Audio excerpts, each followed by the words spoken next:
You are all by now familiar with the brutality and the dastardly manner in which 26 innocent lives were prematurely terminated at Pahalgam on the 22nd of April. When you combine those horrific scenes and the pain of the families that the nation witnessed with numerous other recent terrorist strikes on our armed forces and defenseless civilians, we knew that the time had arrived to make yet another compelling statement of our resolve as a nation.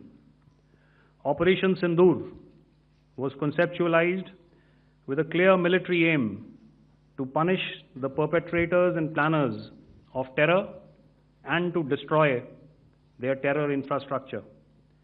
What I do not state here, of course, is the often stated determination of India and its intolerance to terror.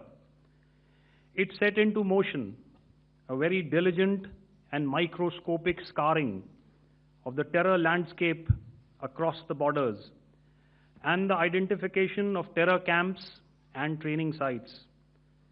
The locations that emerged were numerous, but as we deliberated more, we realized that some of these terror hubs were now bereft of any presence and had preemptively been vacated, fearing retribution from us.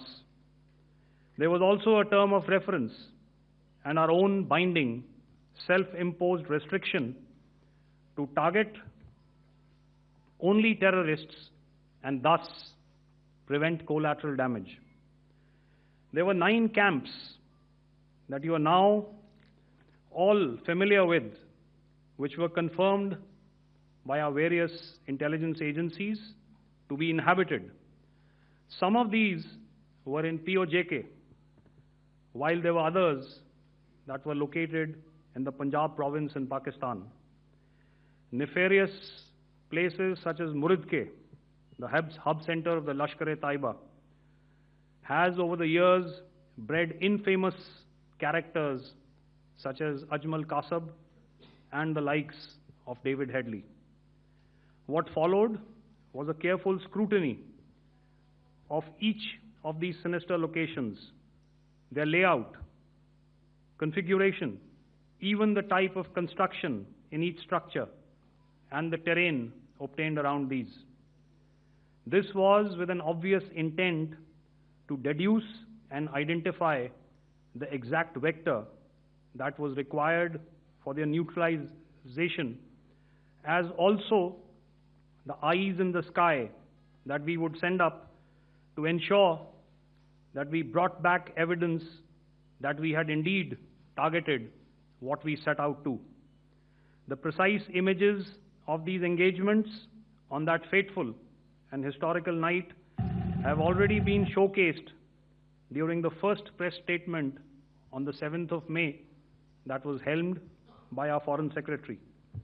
I have no doubt in my mind that we achieved total surprise, and those strikes across those 9 terror hubs left more than 100 terrorists killed, including high-value targets such as Yusuf Azhar, Abdul Malik Rauf, and Mudassir Ahmed that were involved in the hijack of IC-814 and the Pulwama blast.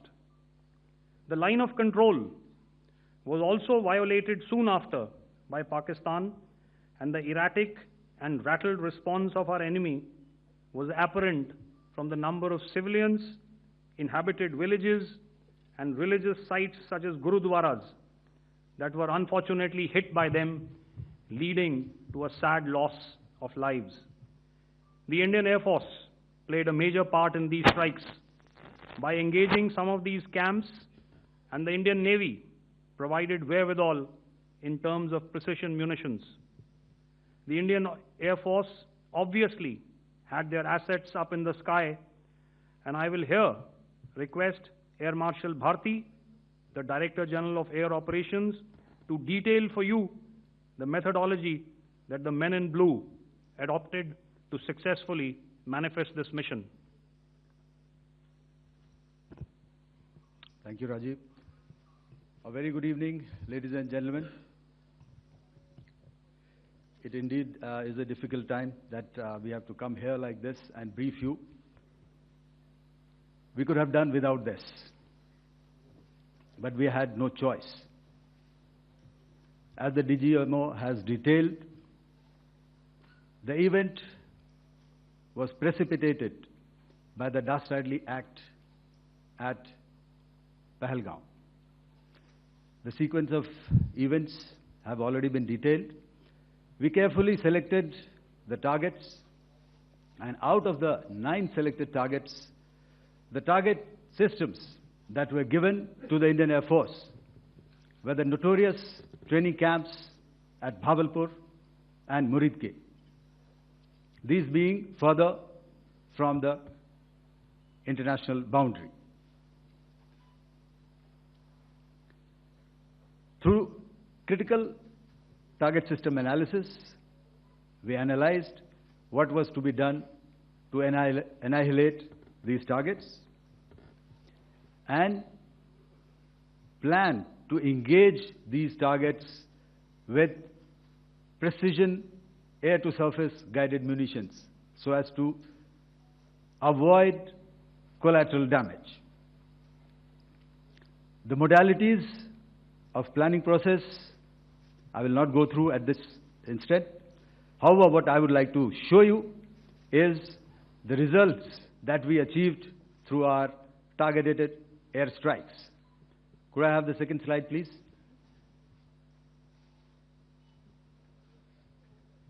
Yeah, change, please.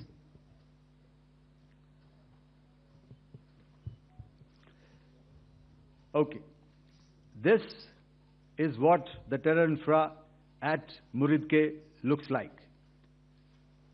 If you see, north is as indicated, and to the right is east, where the international boundary lies. Could we have the next slide, please?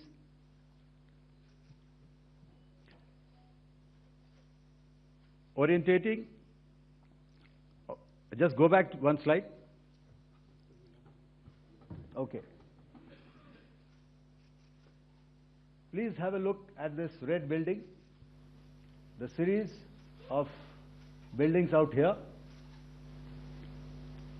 and this empty ground. Next. If you relate, the empty ground is here, and you see this is the first weapon that is impacting. This is the impact point number 1 on Muridke training camp with our precision guided weapons on early morning 7th. Next, please. Keep your eyes glued for the second weapon coming in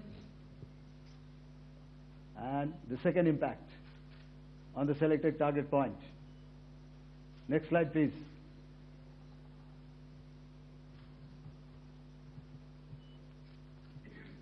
Third weapon, third impact. Continue. And fourth weapon, fourth impact. So through these targeted and precision targeting, we addressed the target at Muridke, which was the terrain infrastructure. Can you hear me? All right. Okay, I'll come closer to the mic. Now we go to the next target, which is the Bhavalpur training camp. Next slide, please. Okay, just wait. So the effect, if you see, the impact point, if I can point out, this is the impact point. The ammunition has gone through the roof and it has created a blast inside, the photographs of which you would have, all of you would have seen. And the red building, after that, there was this double-story building. It has been completely decimated by our precision targeting. Next, please. The target system, which was in the north, a series of buildings. I will show you how it looked. Next. Completely destroyed. by our precision targeting. Next.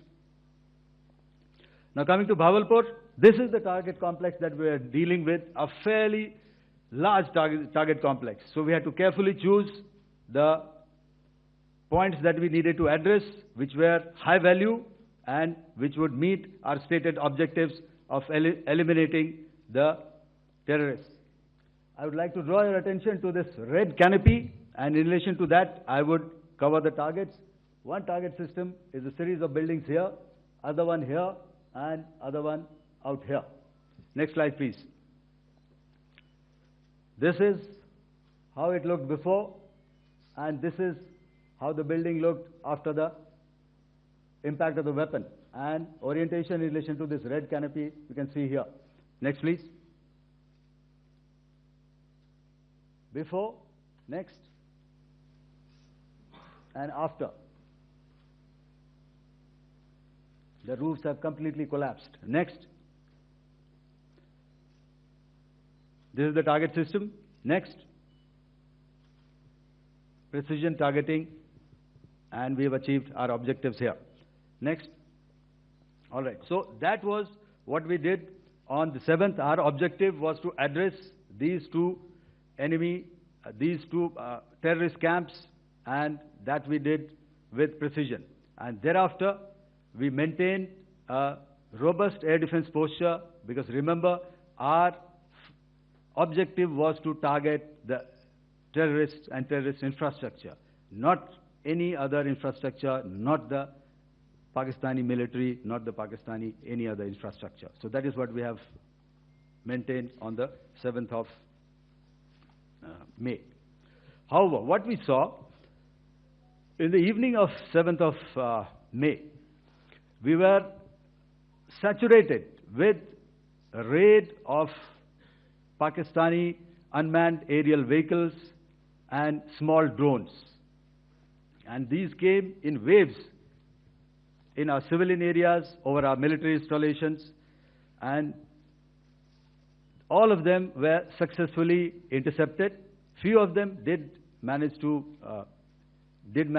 land. However, there was not much damage that they did. And we have our robust counter-US hard kill and soft kill systems which did the job. However, the difference here was that we had targeted the terrorists. The adversary now has targeted our civilians and the military infrastructure. So it had to be responded to. So in a quick and calibrated response, that very night, we struck their radar installations at Lahore and close to Gujranwala, the LYT installation, to indicate to him that we are ready, yet we do not want to escalate. Our fight was with the terrorists and not with the Pakistani military establishment. Thank you.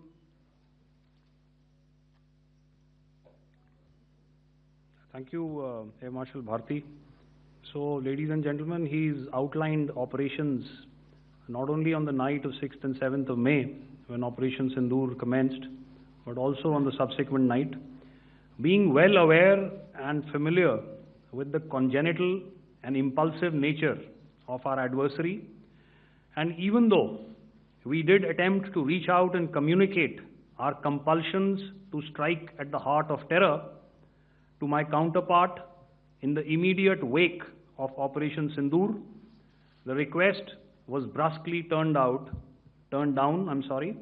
with an intimation that a severe response was inevitable and in the offing.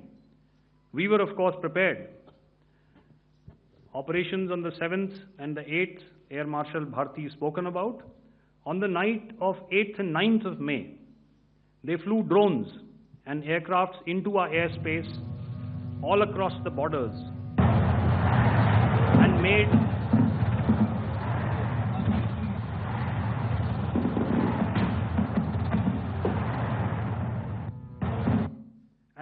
largely unsuccessful attempts to target numerous military infrastructure.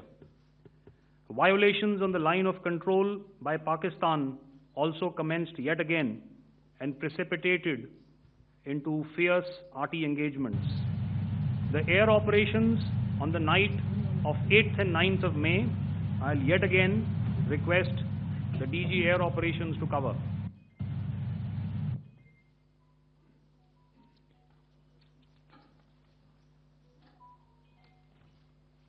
So I just covered what happened on the night of 7th and 8th.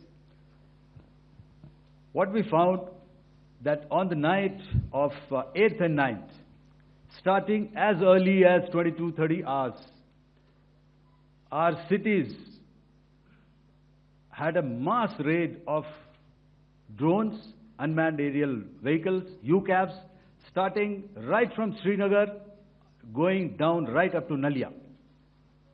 It was a mass raid in waves, and it was relentless. However, we were prepared, and our air defense preparedness ensured that there is no damage on ground or to any of the intended targets that the enemy might have planned for. The difference between 7th night and 8th night was that on 7th night, he sent in his Jihad class of UAVs. However, these UAVs can go some distance, they are armed. However, on the 8th, less numbers of armed UCAVs were there or UAVs were there, and more numbers of quadcopters, maybe for surveillance or just for harassment of civilians. This continued till midnight. Our air defense preparedness ensured that there was no damage, that he wanted to up the ante, and he wanted a fight, and we were up to the task. In a measured and calibrated response, we once again targeted his military installations, which included his SAM sites at Malirkant. This also included his surveillance radar sites at Lahore and close to Gujranwala. These were suitably addressed, and thereafter his drone attacks continued even till morning, which we countered, and during the daytime there was some respite. Here I would like to bring out another aspect. What we found was that while the drone attacks were being launched from somewhere close to Lahore, enemy had allowed his civilian aircraft to also continue to fly out of Lahore. Not only his own aircraft, but international passenger aircraft, which is quite insensitive, and we had to exercise extreme caution, even at the cost of some tactical disadvantage, to ensure that there is no damage to any of the civilian aircraft. And this was also brought out in our press briefing during the day. On land, we also undertook certain measures, such as deployment of air defense and electronic warfare assets to establish an integrated grid with the Indian Air Force, and I have seen and heard some of you wax eloquent about the benefits of such an architecture when it comes to negating and combating air intrusions. We also carried out deployment to include movement of our forces in the land, sea, and air domains. The night of the 9th and the 10th of May saw similar intrusions by drones and aircrafts, and this time there was a concerted effort to target airfields and some very, very important logistic installations, albeit yet again unsuccessful and denied gallantly and efficiently, I must say, by the integrated Indian Air Force and Indian Army Air Defense. We further strengthened our deployment and also initiated some pressure points to send a very clear and unambiguous message to the other side to desist from any misadventures on land. Some of the airfields and dumps saw repeated attacks in waves from the air. All were thwarted.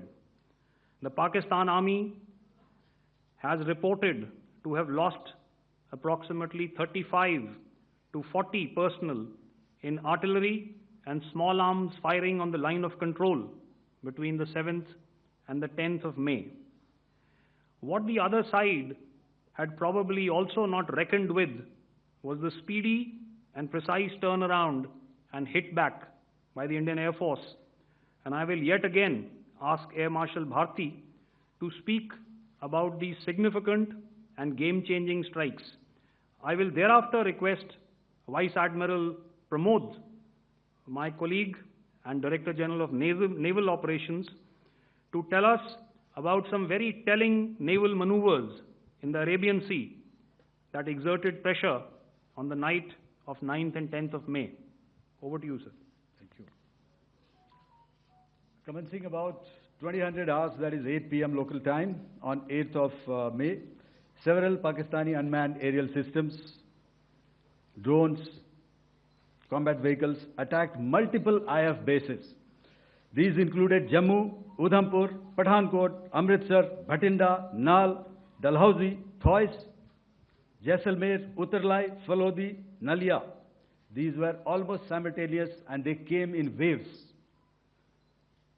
All our AD guns and other systems were waiting for them. All these waves were neutralized by our trained crew using the air defense systems that they have, and also some of them were utilized using our legacy systems like Pechoras and IF Summer, which we have recently acquired. And some were neutralized by the Garud snipers. There was no damage on ground from these incursions and these mass raids, if I could call them, from the Pakistani side. However, following these relentless attacks on our air bases, on our forward positions, and on our civilian targets, this was time to convey some message to our adversaries. And therefore, a decision was taken to strike where it would hurt. And towards that, in a swift, coordinated, calibrated attack, we struck his air bases, command centers, military infrastructure, air defense systems across the entire Western Front. The bases we struck include Chaklala, Rafiki, and mind you, Chaklala is Islamabad, Rahim Yar Khan, Sakar, sending a clear message that aggression will not be tolerated. This was followed by strikes at Sargoda, Bholari, Jacobabad. We also struck the C2 centers at Murid, the UAE complex at Murid, Rafiki, radar at Chunia, which I will show you, Rahim Yar Khan airfield, and the unmanned combat aerial vehicle hangar at Sakar. I would like to reiterate here that we have the capability to target every system at these bases and more. However, it was only a measured response to instill good wisdom to our adversary to refrain from further escalation. IF's response was directed only at military installations, avoiding civilian and collateral damage. I would now like to show you some of the effects that have been achieved as a result of our air operation.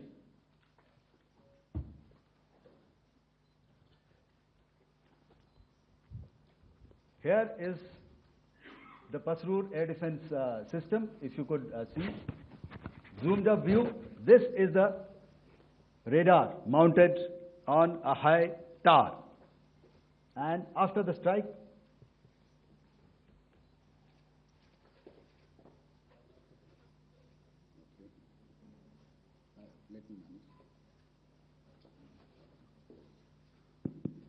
thank you. Can you hear me? Yeah, thank you. And after the strike, this is what has happened. This radar has been taken out, completely burnt. Next slide, please. The Chunia air defense radar, which was taken out on 7th and 8th. This is the radar site. A blown up photograph, once again, on a tower. Not very clear, but what you see very clearly is the after effect after we have stuck. The radar head has been completely decapitated. Next slide, please. Arifwala air defense radar. In this complex, you see how it looked before, blown up image, and after, really blown up. Next.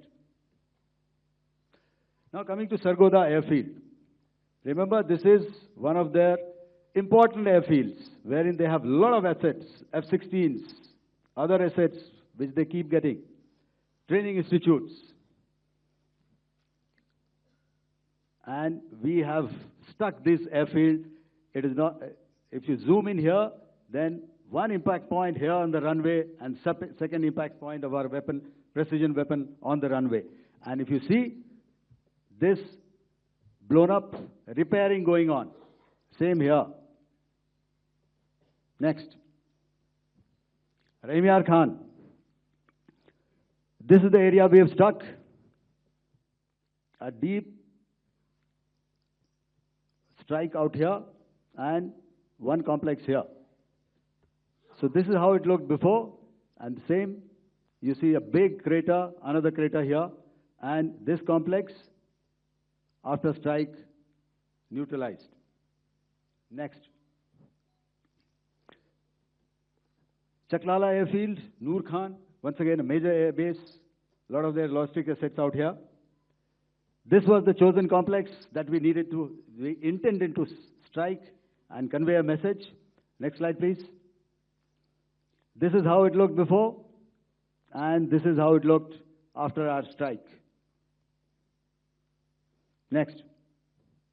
Sakar. We chose the radar site at Sakar. This is the radar site, and after it was struck, this is the aftermath, completely burnt out. Next, please. Aircraft shelter. This is how it looked before the strike, and this is how it looked after the strike. The roof of the buildings completely caved in and burnt. Next. Bolari airfield, aircraft hangar. This is how it looked before, and this is how it looked after the precision strike. Next. Jacobabad, aircraft hangar, and this is how it looked after. Next. So what I'm trying to convey here, ladies and gentlemen, is to start with, our fight was neither with the Pakistani military nor with anybody else who's there on the other side. Our fight was with the terrorists. We neutralized the terrorists that we selected to be neutralized, and thereafter, we only maintained the air defense posture. However, we were relentlessly pounded by waves after waves, night after night, by his UCAVs, by his drones, and by his other unmanned aerial systems. And that left us with no choice but to retaliate, and yet our retaliation was calibrated, it was graduated, and it was proportionate. Thank you.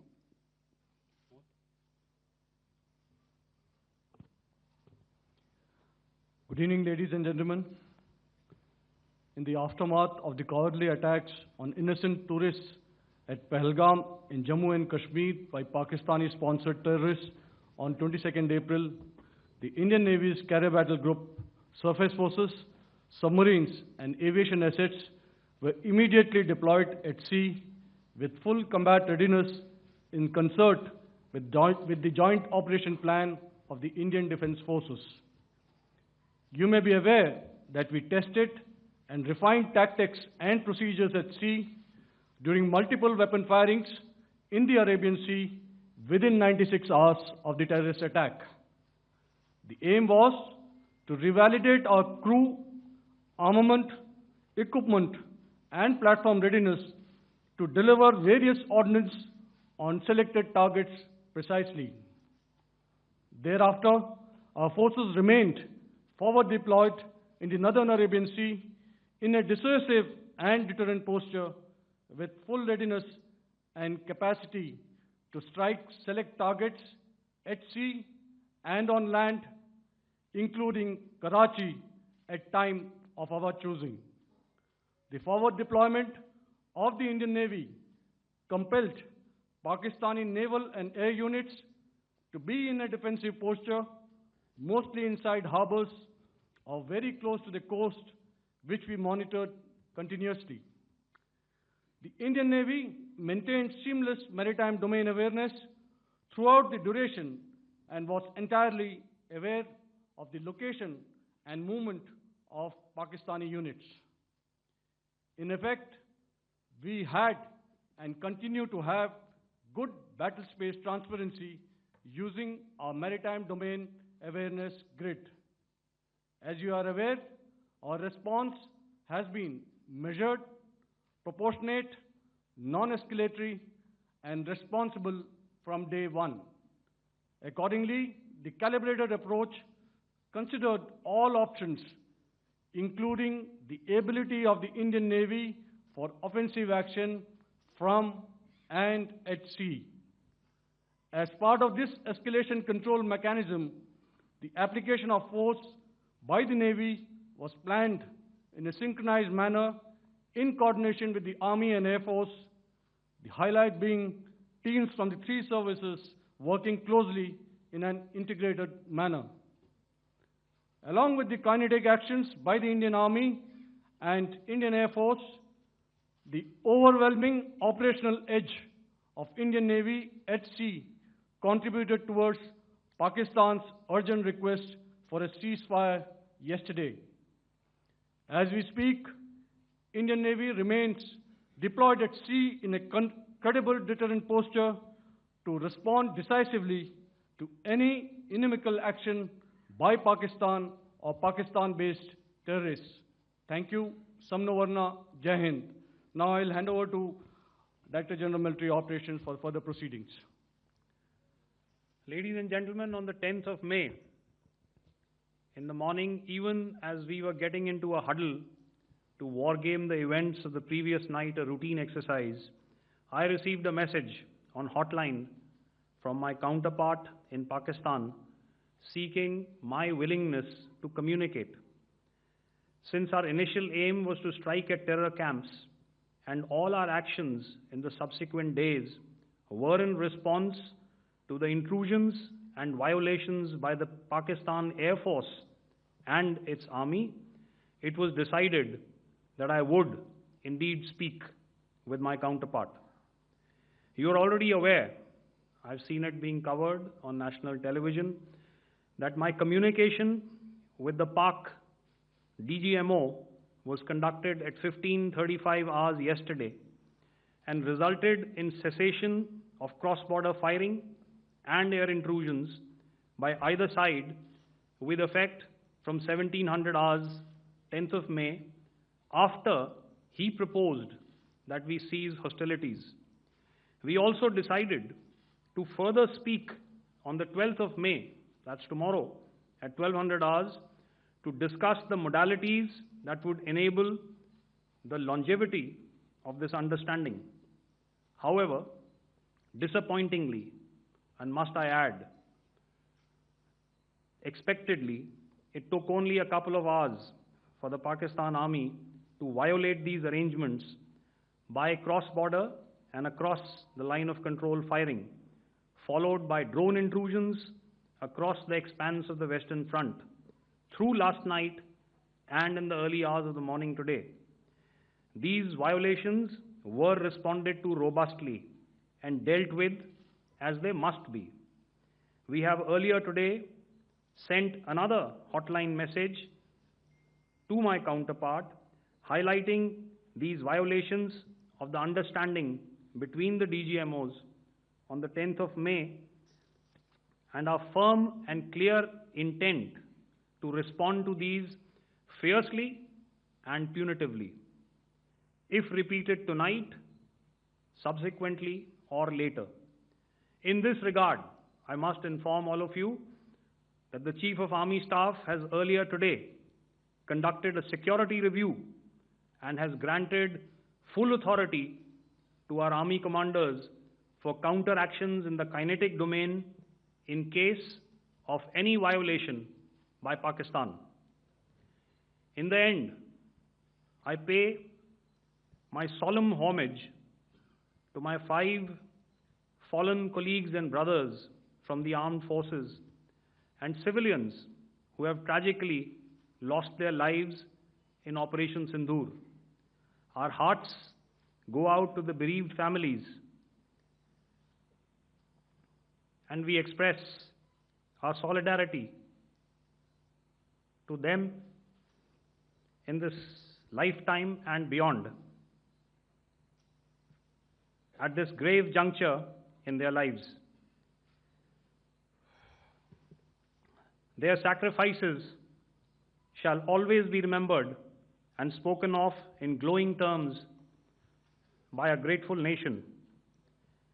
We have thus far, ladies and gentlemen, exercised, and my colleague Pramod highlighted this, immense restraint, and our actions have been focused, measured, and non-escalatory. However, any threat to the sovereignty, territorial integrity, and safety of our citizens will be met with decisive force. Jai Hind.